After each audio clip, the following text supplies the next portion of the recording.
જય સ્વામિનારાયણ વિદ્યાર્થી મિત્રો, વરણદાસ વિષય ગણિત. આપણે આજે પ્રકરણ નંબર 9 લેવાના છીએ. આપણે બે પ્રકરણ બાકી રહ્યા છે. એક 9મું ત્રિકોણમિતિનો ઉપયોગ અને 10મું વર્તુળ. જે તમને ખબર હોવી જોઈએ, બાકી બધા પૂરા થઈ ગયા. સાથે સાથે વિભાગ A, પહેલો પ્રશ્ન ખાલી જગ્યા, બીજો વિકલ્પ, ત્રીજો એક શબ્દ, ચોથો ખરા ખોટા. એનું પહેલું પ્રકરણ પૂરું થયું છે. બીજામાં લગભગ હું પૂછ્યો છું. પણ અહીંયા જ્યારે તમે ફિઝિકલી હાજર છો ત્યારે પુનરાવર્તન શું ચેપ્ટર જ લઈએ, પછી પહેલા પ્રકરણથી વિભાગે પૂરા થાય પછી પુનરાવર્તન કરાવવાનું જ છું, દોડાવવાનું જ છું. બરાબર સંભળાય છે ને? દેખાય છે છેલ્લે સુધી? કારણ કે આમાં બધું આવે છે. હવે ઉત્સેદ કોણની વ્યાખ્યા તમે કાટકોણ, લઘુકોણ, ગુરુકોણ, અંતઃકોણ, પૂરક કોણ, યુગ્મ કોણ, આસન કોણ, રૈખિક દોડના ખૂણા, અભિકોણ, આ બધું શીખી ગયા. તો નવા બે ખૂણા શીખવાના છે. કેટલા?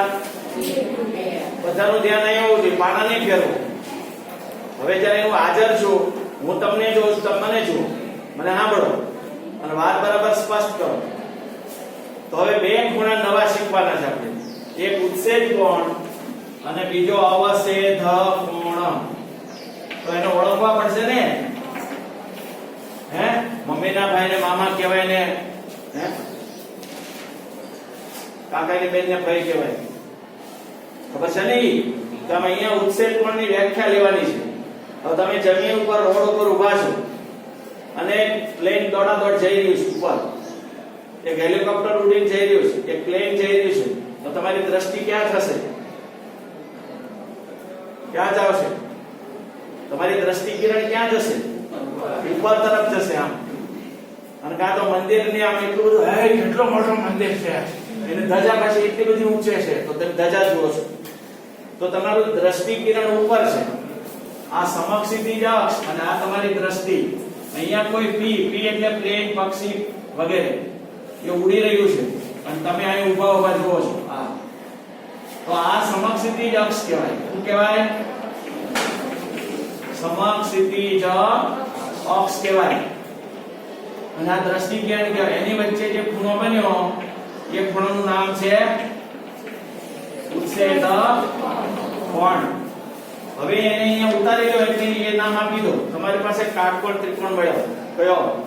OAP અથવા PAO, PAO અથવા OAP. સમજ પડી? તો આવી રીતે કાટકોણ ત્રિકોણ છે, એના ઉપર આપણે ત્રિકોણમિતિ 8મું પ્રકરણ જોયું. ખબર છે ને? હા. હવે તમે અવસેદ કોણની વાત કરવી છે તો તમે પૂલ ઉપર ઊભા છો, નદી ઉપરનો પુલ, અને અંદર નદીના પાણીમાં હોડી છે, એમાં મગર છે, એમાં હિપોપોટેમસ છે, એમાં માછલા તરી રહ્યા છે, સ્વચ્છ જળ છે. COVID-19 ના સમયે અપ્રદૂષિત એટલે સ્વચ્છ. તો એની અંદર દેખાય, નીચે તળિયા પાણા હોય દેખાય, ધોળા લીલા કાળા લીલા. તો તમે જોશો આ સમક્ષિતિજ અક્ષ હોય, પુલ ઉપર તમે ઊભા છો, નદીમાંના કોઈ પદાર્થ પીને તમે જુઓ છો, તો તમારી દ્રષ્ટિ ક્યાં છે? નીચે તરફ. તમે દીવાદાંડીની ટોચથી હોડી જુઓ સમુદ્રની, તમે ટેકરીની ટોચ ઉપરથી તળેટીનું બકરું જુઓ છો ચાલતું હોય, તમે હેલિકોપ્ટર કે પ્લેનમાં ઉડી રહ્યા છો, નીચે સરસ મજાનું સિટી આવ્યું જોવા માંડ્યા તમે, તો તમારી દ્રષ્ટિ ક્યાં છે? નીચે તરફ. તો આ સમક્ષિતિજ અક્ષ અને દ્રષ્ટિ કિરણ વચ્ચે જે ખૂણો બને એ કયો બને? અવસેદ કોણ બને. તો તમારે યાદ રાખવાનું કે અવસેદ ક્યાં બને ને ઉત્સેદ ક્યાં બને. આ બે વ્યાખ્યા છે. સમક્ષિતિજ અક્ષ પરના કોઈ બિંદુને કોઈ જગ્યાએથી નિહાળતા દ્રષ્ટિ કિરણ અને સમક્ષિતિજ અક્ષ વચ્ચે બનતા ખૂણાને ઉત્સેદ કોણ કહે છે. એક શબ્દ વાક્યમાં જવાબ પૂછી શકે. સમક્ષિતિજ અક્ષ અને નીચે તરફ દ્રષ્ટિ કરતા દ્રષ્ટિ કિરણ અને સમક્ષિતિજ અક્ષ વચ્ચે બને તે ખૂણાને અવસેદ કોણ કહે છે.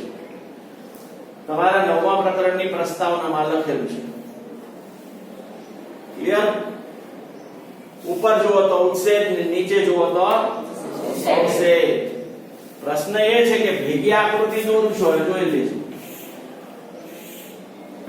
આ બે સમાંતર રેખાઓ છે, આ અને આ. આ એને લંબ છે, ત્યાં કાટખૂણો બને, અહીં પણ કાટખૂણો બને. તો આને તમે સમક્ષિતિજ અક્ષ કહી શકો, આને પણ સમક્ષિતિજ અક્ષ કહી શકો, આને પણ સમક્ષિતિજ અક્ષ કહી શકો, અહીં દોરો એને પણ સમક્ષિતિજ અક્ષ કહી શકો. હવે આ ટેકરી છે, માની લો. હા, ટેકરી છે ને. હા, હવે તમે ક્યાં ઊભા છો? તળેટી. અહીંયા પૂર્વ દિશા. આને કહેવાય પૂર્વ દિશા અને આને કહેવાય પશ્ચિમ દિશા. હવે સમક્ષિતિજ અક્ષ કહેતા જમીન પરના કોઈ બિંદુથી તમે ટેકરીની ટોચ જુઓ છો તો તમારી દ્રષ્ટિ આ બાજુ થઈ, અને આ સમક્ષિતિજ અક્ષ તો ક્યાં બને ખૂણો? અહીંયા. એને શું કહેવાય? ઉત્સેદ પણ કહેવાય. તેને શું કહેવાય? ઉત્સેદ પણ. હવે તમે પૂર્વમાંથી ટેકરીની ટોચ જોઈ તો ઉત્સેદ અહીંયા બન્યો. હવે પશ્ચિમની તરફની તળેટી પરથી તમે ટેકરીની ટોચ જુઓ છો તો દ્રષ્ટિ કિરણ અહીં થયું, તો અહીં શું બને? ઉત્સેદ પણ બને.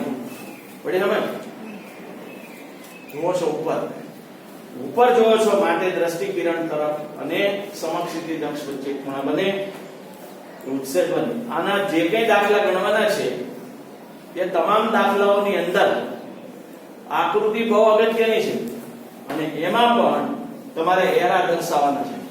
ઘણા લેસન કરો છો પણ અધૂરું કરો છો, સૂચનાઓનું પાલન નથી કરતા. મેં ઘણા પેપર જોયા, કોઈ ડાબા ખૂણે નંબર ટાંકે, કોઈ જમણા ખૂણે નંબર ટાંકે, કોઈ નંબર જ ના લખે, કોઈ નામે ન લખે, નંબરે ન લખે, નાણા વગરનો નાથીઓ નાણે નાથાલા લઈને જેવું કરે. હરી તારા નામ છે 1000, કયા નામે લખવી કંકોત્રી, કોના માર્ક ક્યાં મૂકવા? શેનું પેપર છે એ ખબર નથી. એકમ કસોટી છે, શાળાની કસોટી છે, ગણિતની છે, શેની છે? કાંઈ નહીં. એટલા લેથાર્જિક છો, ખબર નથી પડતી. મને 10માં પહોંચ્યા આ બધું જોવું પડે. અને પિન મારી ક્યાં લગાવવાની, પિન એ નથી ખબર પડતી. અને લગાવ કેટલી લગાવી એ નથી ખબર પડતી. એટલે ખૂણે એક લગાવવાની, તેમ પટ મફતમાં આવતી હશે. કોકનું સ્ટેપલર મળી ગયો એટલે લગાડી, ત્યાં આપણા વાપર પૈસા. તો અહીંયા આગળ હવે તમારે ઉત્સેદની વાત કરું છું. તમે આ ટેકરીની ટોચે બેઠા છો. ક્યાં બેઠા છો? ટેકરીની ટોચે બેઠા છો. હવે એ ટેકરીની ટોચ પરથી તમારે પૂર્વનું મકાન જોવું છે. અહીંયા કોઈ મકાન છે પૂર્વ દિશામાં, એ જોવું છે તો તમારી દ્રષ્ટિ ક્યાં ગઈ? આ સમક્ષિતિજ અક્ષ ને આ દ્રષ્ટિ કિરણ, તો અહીં શું બને? અવક્ષેદ બને. ક્યાં બને? ત્યાં. ઘણા ક્યાં બનાવશે ખબર? અહીં બનાવશે, આને બનાવશે, એમ નહીં બનાવે. દ્રષ્ટિ કિરણ અને સમક્ષિતિજ અક્ષ વચ્ચે ખૂણો બને તે. હવે તમે એ બિંદુથી શું જોવો છો? પશ્ચિમ તરફનું મકાન. તો તમારી દ્રષ્ટિ નીચે આવશે તો તમારા આ સમક્ષિતિજ અક્ષ અને દ્રષ્ટિ કિરણ વચ્ચે જે ખૂણો બને એ અવક્ષેદ બનશે. બરાબર? હવે બીજું કે કાટકોણ ત્રિકોણ ABC બન્યો અને બીજો કાટકોણ ત્રિકોણ ABD બન્યો. હવે એમાં અહીંયા AC કર્ણ છે અને અહીંયા AD કર્ણ છે, તો ખબર પડી ગઈ? અચ્છા, હવે જે કાટકોણ ત્રિકોણમાં આ કાટખૂણો હોય તો બાકીના બે કેવા હોય? બાકીના બે ખૂણા કેવા હોય? લઘુ હોય, ગુરુ હોય, કેવા હોય? કોઈ ખૂણો ગુરુ હોય? કાટકોણ ત્રિકોણમાં કોઈ ખૂણો ગુરુ હોય? ના હોય, લઘુ જ હોય. આ 30 હોય તો આ કેટલાનો થાય? 60. આ 45 હોય તો 45. આ 50 હોય તો આ 90 થવો જોઈએ. અને બેનો સરવાળો 90 થાય ને એકબીજાના શું કહેવાય? કોટી કોણ. શું કહેવાય? એક 50 નો હોય તેનો કોટી, એક ખૂણામાં 40 નો કોટી, એક ખૂણામાં 2 નો કોટી, એક 89 બીજો કોટી. સમજ પડી? તો કાટકોણ ત્રિકોણમાં એક ખૂણો કાટખૂણો તો હોવાનો એ હકીકત છે, તો જ કાટકોણ કહેવાય ને. તો કાટકોણ અને કોટિકોણ જુદા છે. મામા અને કાકામાં જેટલો ફેર છે એટલો. અને બે હરખા ગણી કઈ કે મને આવડતું નથી, કારણ કે મને માર્ક ન આવ્યા, તો આવું બનતું હોય છે, એટલે ધ્યાન રાખો. તો હવે એ બંને લઘુકોણ હોય જો હું આ સી ખૂણાને થીટા, કયો અક્ષર છે આ?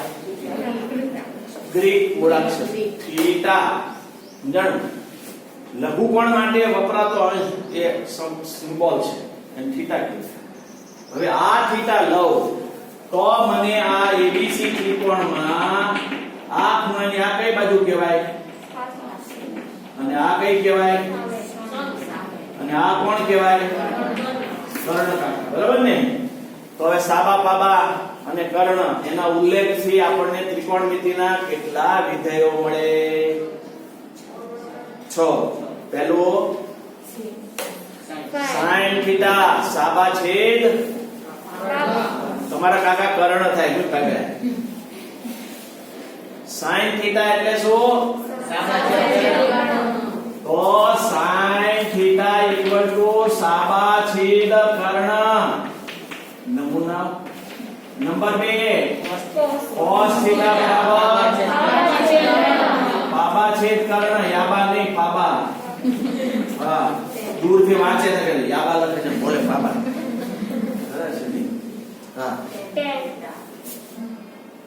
tan થીટા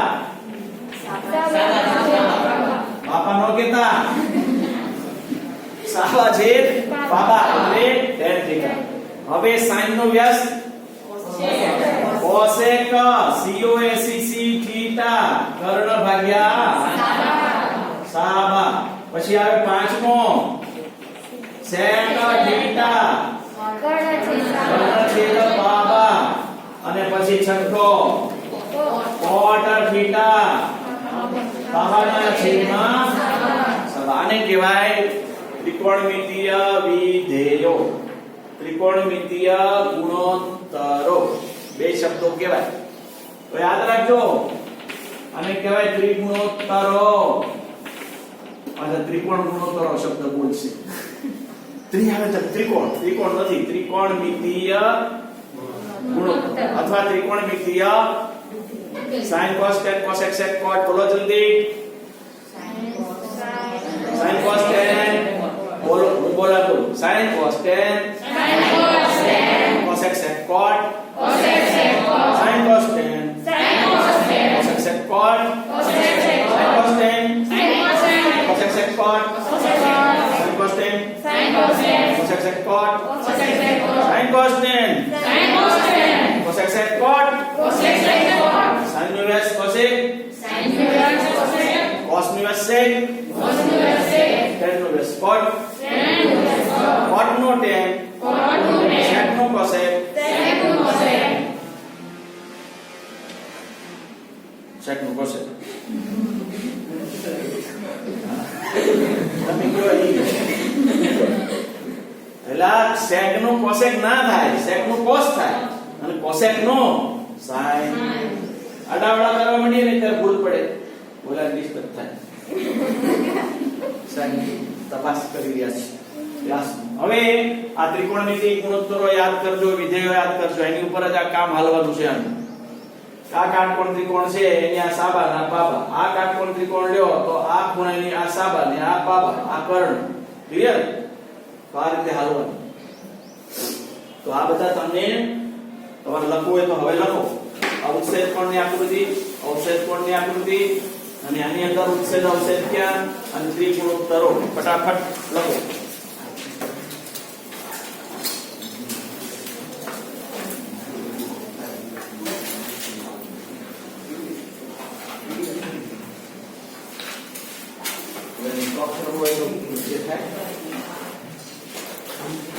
આ વિડિયો ચાલુ હોય સ્ટોપ કરી ફરી શરૂ કરવો થાય છે, મને નથી ખબર. પુશ બટન આપી દે તો સ્ટોપ થઈ જાય. હા થાય એમાં હેઠે જોઈ. હા આ બરાબરનું લખ્યું પછી ફરી શરૂ થાય.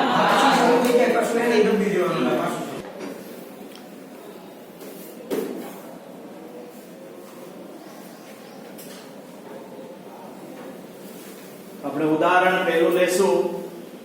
જમીન પર એક ટાવર શિરોલંબ સ્થિતિમાં છે. આ ટાવર છે શિરોલંબ સ્થિતિ એટલે કાટખૂણો બનતો હોય.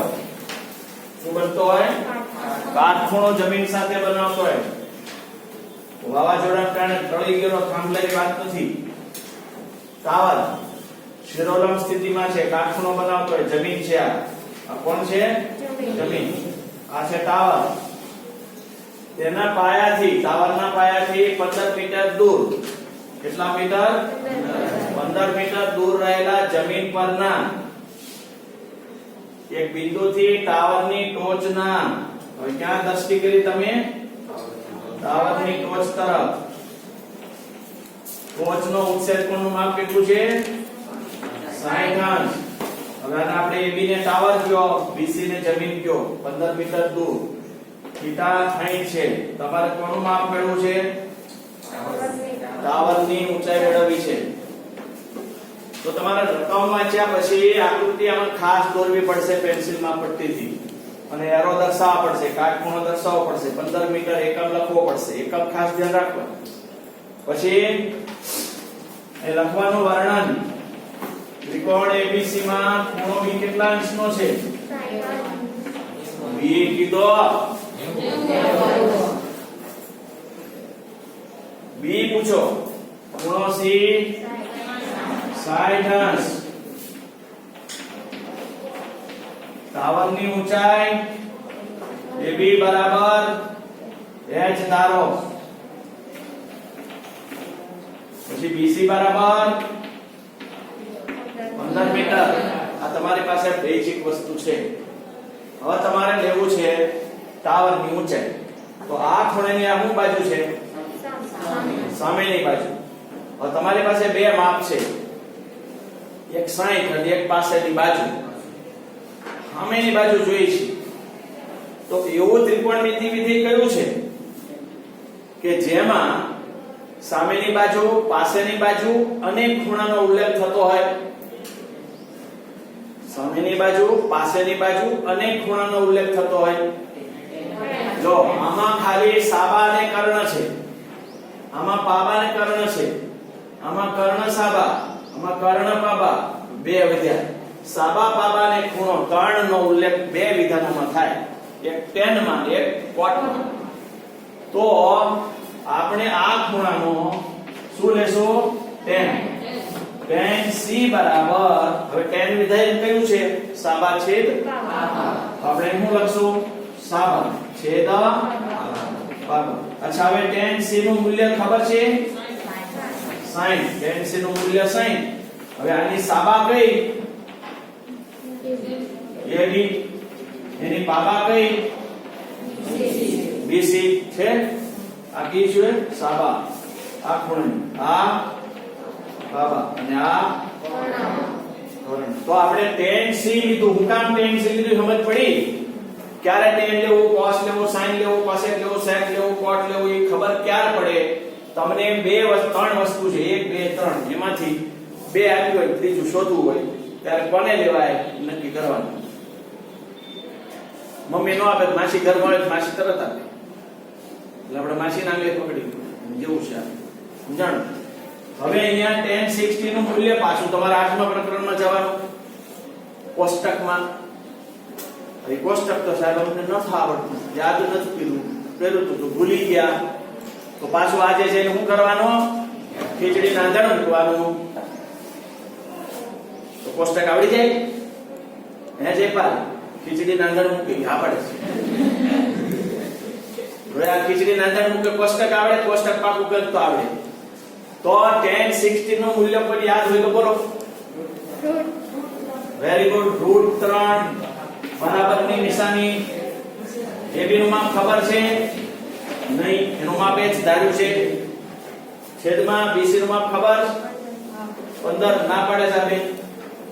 એનો અર્થ એને ખબર નથી આકૃતિમાં.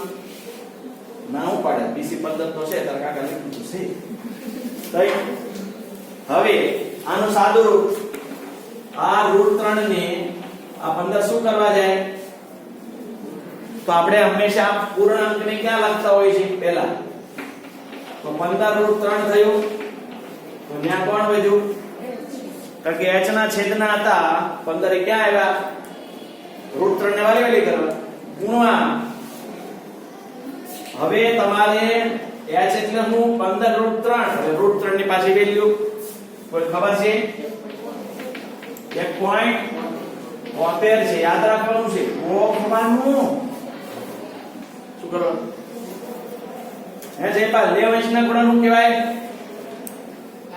કારકો આવડી ગયું એકડા પાછળે 51 15 કાય 51 ના કીધું પાકું થઈ ગયું એને એમ અહીંયા આગળ √3 એટલે 1 પોઈન્ટ તો 15 ગુણ્યા 1.73 ચાલો બધા ગુણો જોઈ તમારી બધાય નોટમાં ગુણો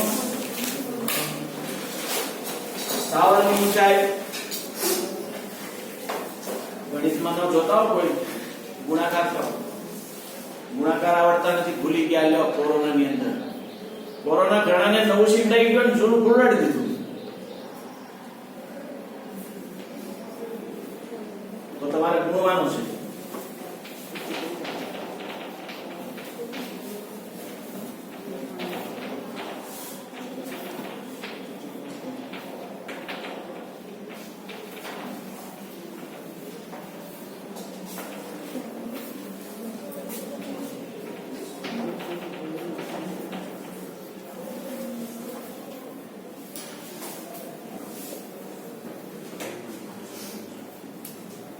કેટલું મળ્યું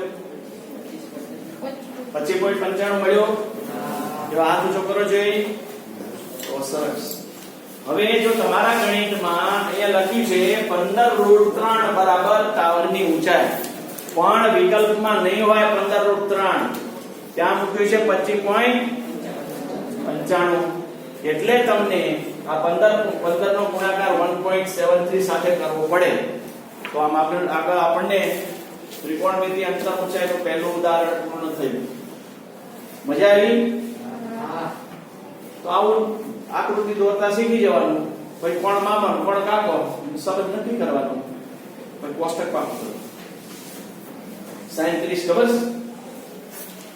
ના બેઠા ને કાલ બધાને પૂછીશ વિડિયો ઓન રાખીને બધાને પહેલા કોષ્ટક પૂછીશ પછી જ આગળ વધીશ આગળ નહીં વધું પછી વિધેયો પૂછીશ હે દિવ્યાંશી કર્ણ ભાગ્યા સાબા શું કહેવાય